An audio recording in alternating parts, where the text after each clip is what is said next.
Isipin mong nakahanap ka ng lumang bunker sa gitna ng kawalan. Madilim, mamasa-masa at amoy ng nakaraan. Pero paano kung sabihin ko sa iyo na ang bunker na ito ay may mga nakakatakot na sikreto na magpapatayo ng balahibo mo?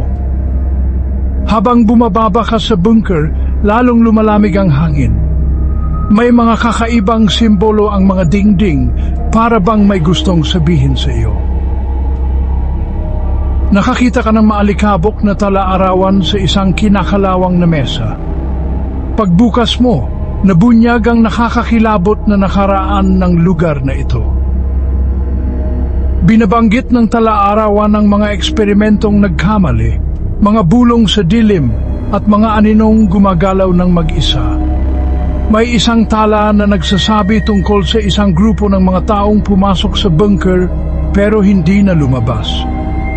Nakasketch sa gilid ng pahina ang kanilang mga takot na mukha. Malalaki ang mga mata sa takot.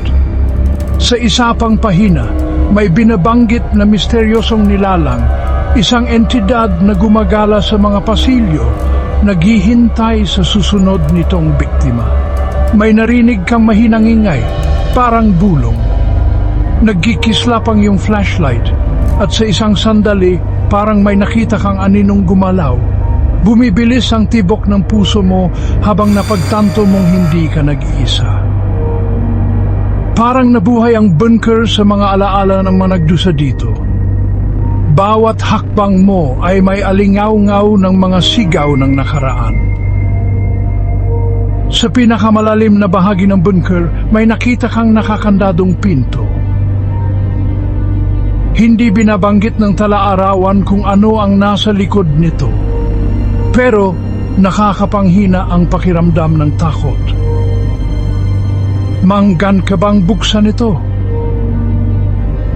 Nanginginig ang kamay mo habang inaabot ang hawakan. Umunggol ang pinto pagbukas at sinalubong ka ng dilim. Ang uri ng dilim na parang buhay na parabang umaabot para hilahin ka papasok. Agad mong isinara ang pinto at nagdesisyon na aalis na.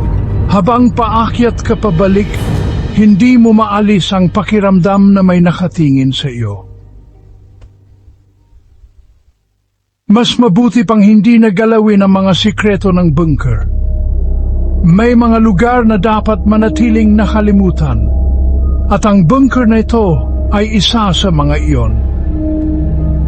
Kaya sa susunod na makakita ka ng abandonadong bunker, alalahanin mo ang kwentong ito. May mga pintong mas mabuting huwag nang buksan.